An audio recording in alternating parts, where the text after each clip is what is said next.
Greetings and welcome once again. And as you see, you know, a couple shows behind, we had a little chat with Sista Amirah in regards to her running for councillor. And just a couple of days before the big event, you know, I decided to catch up, get all the details, know what's going on in Bristol otherwise, and share that information with you. So, welcome again, Sista Amirah, you know. And yeah, man, you know, I can see you beaming from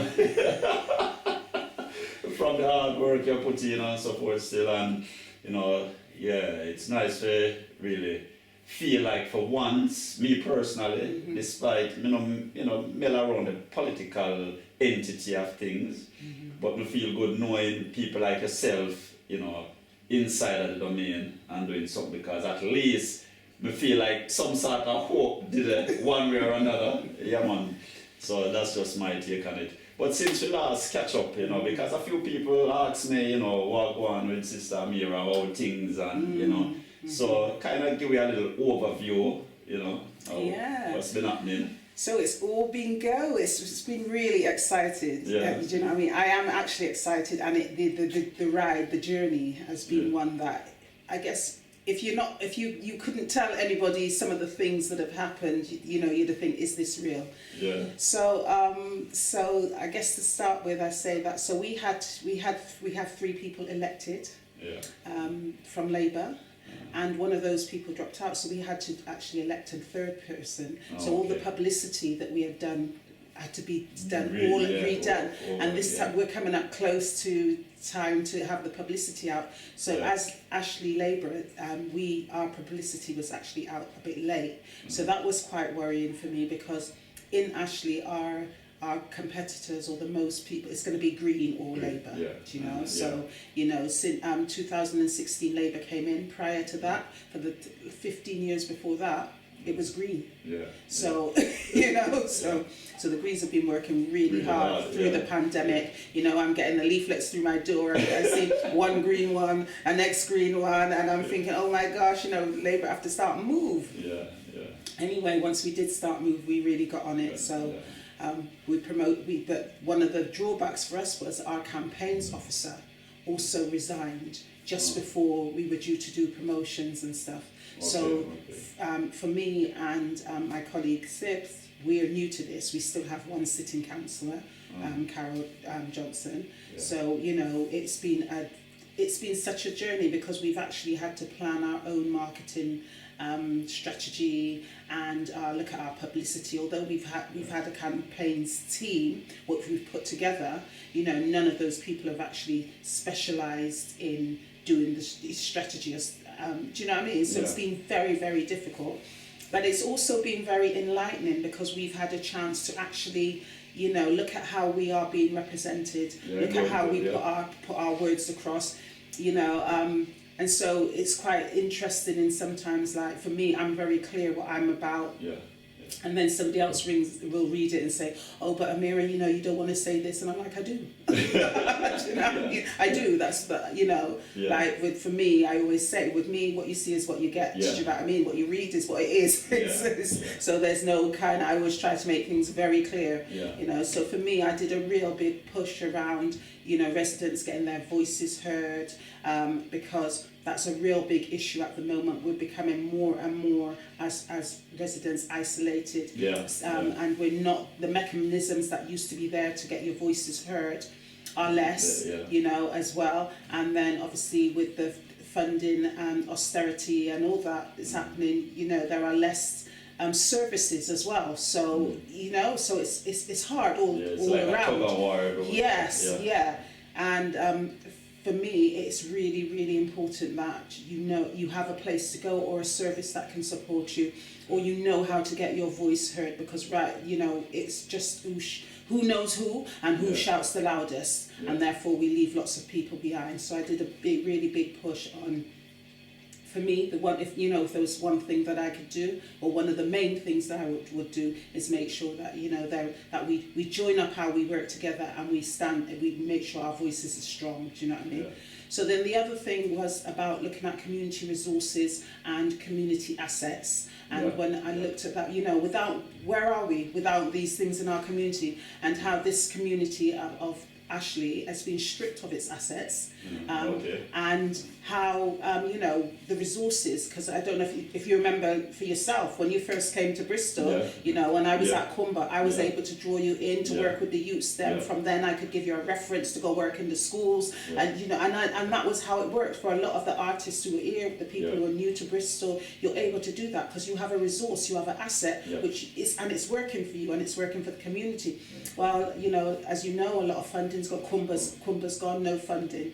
Although Kumba is still open, the service and the role that it plays in the community is very much not nearly half of what it used to be. Do you know what I mean? Although, you know, the sistering up there is, you know, Sis Nwani is she's doing the best she can do. Yeah. But it's for me, it's about, they keep communities together. Yeah. When you have organisations and assets, they keep the community together. But if you can work them in the right way, Yeah. you know. So buildings are one thing, you know. We have to recognise that our assets are our people as well. Yeah. Do you know Exactly. what I mean? Yeah, And yeah. lots of people, good people who have good skills, have left Bristol, have left because they're not respected and recognised here, and have gone to London or to, you know, Manchester, wherever, other cities, and got big time jobs, and they could have been here doing that. Yeah. Do you know what I mean? So we need to respect this, who we got here, and we need to skill up who we got here as Yeah. well, you know. And then the other thing is, you know, our environment. You know, Bristol declared an ecological and a climate crisis, you know, but yet we're still having an issue around, there was a campaign that I was involved in, which was the Save the Maples campaign, 5 maple trees, which a developer, well, they're all gone now because they chopped them down, and the developer wanted to build, so they say, social housing. It would have been the first social housing Yeah. block in Bristol for a long time. Do you know what I mean? Yeah. You know, so I don't believe it would have been social housing. I Yeah. believe that is what they said it would be, Yeah. because it was in the St Paul's area, and they, you know, in St Paul's, where we're looking at people who they're still telling you very deprived area and all that. Yeah. But so you cut down the trees. You know, the developer didn't do the social housing because of the campaign. You know, the campaign was very much against that development on that site because the site was contaminated. But now they're still going to build on a contaminated site. Yeah. They're going to build not social housing, student accommodation. Do you know what I mean? So it's like, I wonder why. yeah, and it's like, you know, it's how do people work out somebody's life it's not good enough for families, Yeah, but it's but good good enough for yeah, students. yeah. Do you know what I mean? Yeah. The life, and you've already now you've cut down the 5 trees. It's one of the most polluted streets in Bristol. You've Yeah. cut down the 5 trees, right? So you've got probably about 3 times as much more pollution in the area, Yeah. right? So you know, it's like it doesn't work out. So we have to be careful about our environment, and we have to make sure that what we say we're going to do matches up. Do you know what I mean? So for me, we really need to look at those things. And you know, you look at the ecological side of that. You look at all the wildlife which is now dead, which used to be, you know, around those trees, the insects, the birds, everything. That's all now dead, and all you got is the cars, the smoke. You know, pollution straight. Did you know? So we need to be a bit more thoughtful, I think, about that. So for me, those were the kind of big things that I pushed in my campaign, you know, because I didn't want to go in and make no bag of promises, because it's very difficult now. Bristol has a mayoral system, and with the mayoral system it works a bit different to how it had worked before, you know, so the final say really belongs to the mayor. So it's very difficult to promise things, because obviously, you know, you have to really be in touch with what the mayor is saying that the mayor wants, because you know those things will be delivered. Do you know what I mean? And sometimes there can be a kind of clash around that. So around the campaign, the M32 Maples campaign, you know, there were, you know, social housing or trees. That's how they looked at it. My argument was like, you know, we don't need to choose, do we? Because we're supposed to have good quality social housing, and we're supposed to have clean air. That's our right to do those things, do you know what I mean? So I don't see it's one or the other for me. But yeah, it has really been a journey, and it's like I say, it's quite exciting because we're coming up to the last now. You know, the last of it now. Couple days. And so many people have seen me on the street, and well, even before then, when it was to register to vote, so many people came up to me and said, Amirah, I don't even vote, you know, but I need to register because I'm going to vote for you. Yeah. Do you know what I mean? You know, yeah, because I'm be a witness to myself just the other day. People are passed through. And, and it makes you feel so good, you know. Yeah. And sometimes, like, one of my things why sometimes I don't maybe go up as much front as I could do is because I think I always have this thing in the back of my head about making, you know, leaving the place or the world or the organisation that you are in, leaving it in a better place than you found it. Yeah. And I'm just hoping that I can really do something that makes a difference to the people. Do you know what I mean? Yeah. I get you, I guess. Yeah. And sometimes I think that holds you back, and you know, I think that's what's held me back as well. So although I've done, you know, like, you know, me and my activism, and I've done things and I've stood up in places where other people wouldn't stood up, and I think if I were at that much, little bit more courage, do you know what I mean? It would have been bigger, it would have been better, it would have been, you understand? Because, so that's always in the back of my mind, you know, can I live up to people's expectations? Can I make it better than it is now? Do you know what I mean? It's always on your mind, you know, so I'm just, you know, I think there's lots of good people around, lots of people who you can talk to, lots of people giving you guidance, you know, and again, you have to listen to people, and you have to pick and choose what you listen to and what you follow, and what to refuse, and it's it's like I go back to, you know, some university or life. It's like a whole learning process, you know. Definitely. But, you know, but that's what they say, you know, learning is like the ocean, you can never see it all, you know. You just keep on learning, and once you open, you know, accept things, learn, take on new stuff, old stuff, and, you know, it only makes you a better person and wiser. You know, the process too, you know. And so, because I also heard about some reparation stuff in regards to Bristol, you know, I'm wondering if anything, you know, that happened from a political point of view, you know, or how, you know, elaborate, because I'm not fully up on that still. Okay, so the last time when I spoke to you, I think I said that the only party who was behind the reparations motion was the Green Party, and I think the day I spoke to you, that was going to the council house, or a couple of days after, and it did go to the council house, and it wasn't discussed, it wasn't dealt with, it was said the reason was because it was then what they call a silver motion, and that means that if they have enough time, they will deal with it. Okay.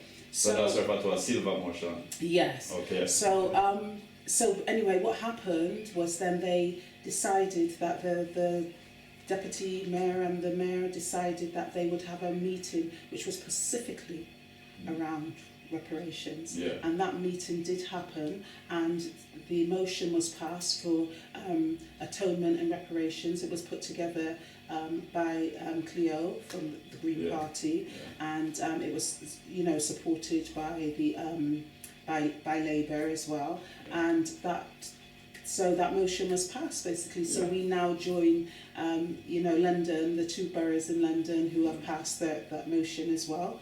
And what we're now looking to do is to work with, and I think this may have started already, where the mayor has put together a group who will start looking at what that will look like. Do you know what I mean? What would the reparations and atonement look like? And try to get feedback from people in terms of what they think that means to them, you know? And it's quite interesting because every time you say reparations, you know, people start thinking about money, and you know, and for me, if the one message is that, do you know what I mean, the money is the last of do you know what I mean? We are such damaged people. Just to have space to repair, do you know what I mean? Just the promise of non-repetition, do you know what I mean? Just the promise that we are able to repair ourselves, even half repair yourself, do you know what I mean? If you think of how we function now in such a fragmented, broken way, that if we were all of us was just half repaired, do you know what I mean? More or less whole, you know? So the for me, I just think it's important that we forget the money. How do you pay them? How do you compensate for slavery? Do you know what I mean? It's not that. And there are some people who may say, well, yes, you want to go home, but what's happening is as well is that a lot of the organisations here, the big organisations, and they've jumped on this now, and they say, yeah, we're going to provide how many spaces, say the university provide how many spaces for black and ethnic minorities. Do you know what I mean? And like that's what they're going to do in terms of reparations, and we're like, no, that's not reparations. Yeah. Do you know what I mean? That's not just reparations. like easy way out. That's the way now really that's your corporate responsibility to do that. There's a difference, yeah. So I think for me, I just want people to really just get to terms with that. Reparations is not about it's not about money. There may be an element of money to it, but it's more about self-repair. It's more about the long-term sustainability. If a company which has existed for how much years, the roots of that company is in slavery or is in robbing, the motherland or something, then the only form of reparations that you can have is to have at least a piece of the company. Do you know what I mean? And then could you imagine how different things would be here? Because when we're looking at ecological repairs, when you think that some of the companies here are still reaping and raping a motherland, right? If you become part of that company, you're going to put a stop to it. Do you know what I mean? So you're going to allow your motherland to repair too. So when you think of how that can build, nationhood, and how people can just really see the bigger picture, the global picture. The global picture is strong now, but it's very fragmented, and a lot of people don't see it. But there is a global picture. Do you know? There are people in Africa fighting for reparations, just like we are here. Do you know what I mean?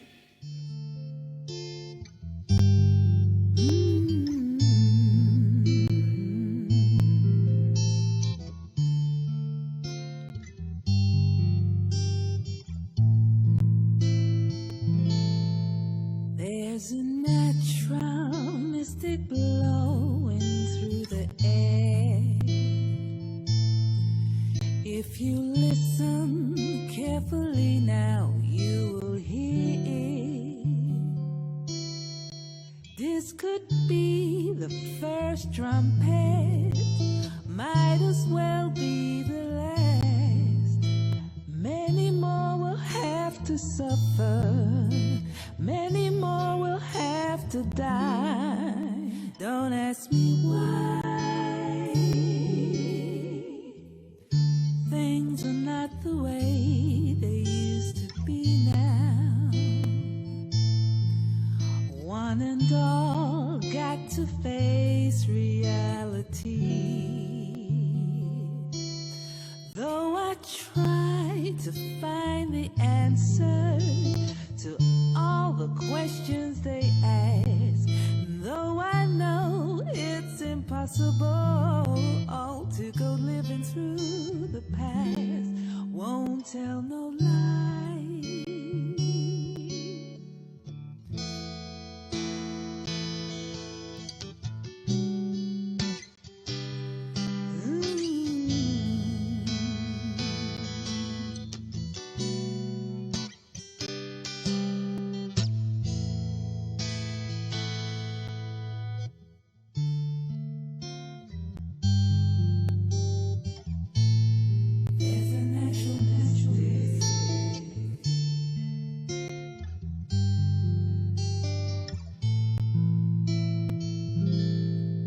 There's a natural mystic blowing through the air.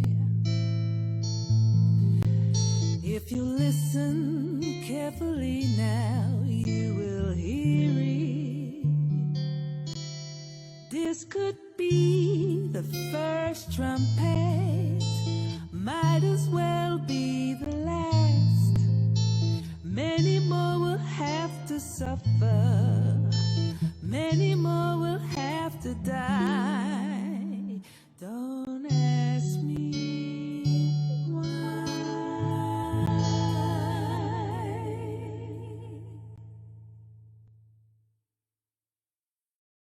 With all that pass and orchid and everything now, and as I say, wheels, in motion, was that, you know, on behalf of any particular party, or it was a joint work between, you know, whether it be Labour, Green or another party, you know, was it like some sort of joint decision, or, you know, Well, like I say, the emotion was led, I would have to say, and give, you know, credit where credit is due. It was led by Cleo Lake, who was councillor of the Green Party. You know, Labour jumped on it, you know. I wouldn't say Labour in Bristol had a leading role, you know, more kind of working with maybe Labour and Green Party outside of Bristol as well. And then there are people who, you know, like other people in the city who played a good role in that, like people like Sista Amirah and, you know, Esther, and, you know, different people who are, this is their area of work. Do you know what I mean?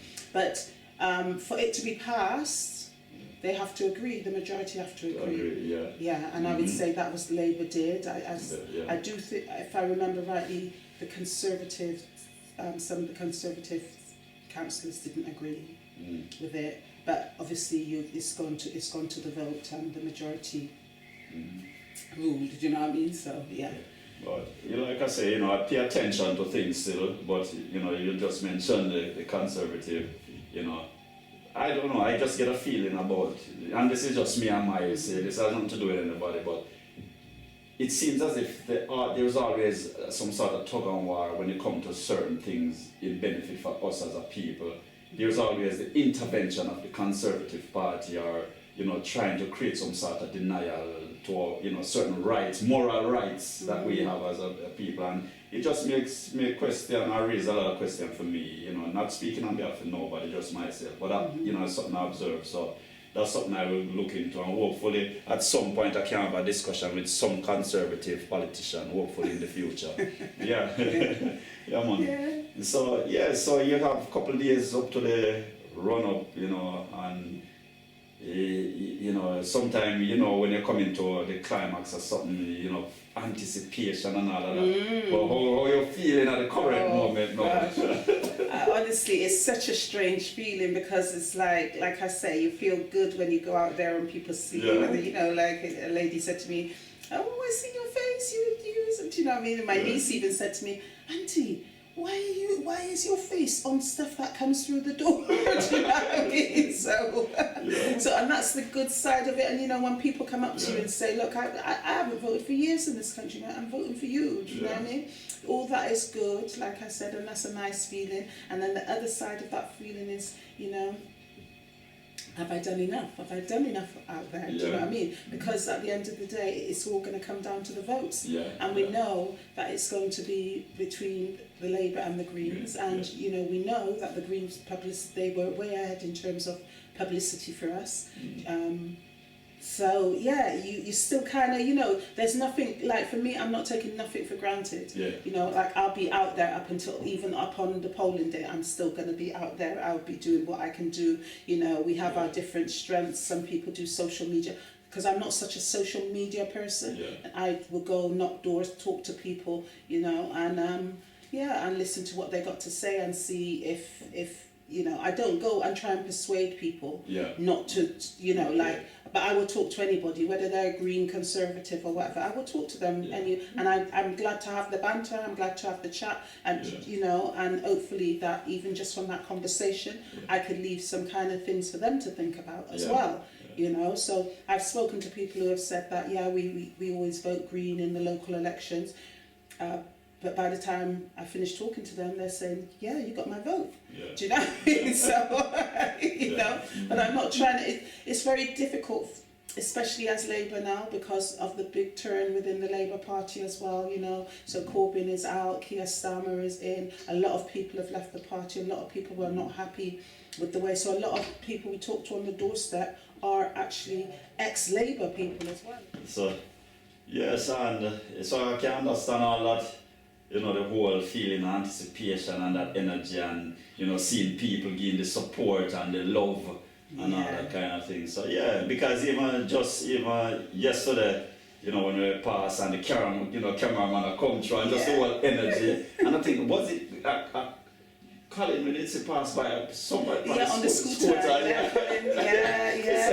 And then Joan, you know, just the whole energy there. So it feel good because, like I say, I'm not a political person, but just being an energy, and it just goes to show people's energy also have a lot to speak for themselves also, you know. So yeah, man. But I want to tell you know, people should well ready, you know, because I'm tell you me no cure a person well dressed up however, you know. You see if you're a politician and you know you say you're doing your work, you know what I look for, what you wear on your foot if you feel like you're doing your work. And I want to tell us Sista Amirah well trained us out, you know. Serious. So that's why I know you mean business. Yeah, serious. No cure then dress up on me, I look on the foot and I say for not really at work. Yeah, and I've seen that over the years, you know, people whether you know them running for councillor or whatever.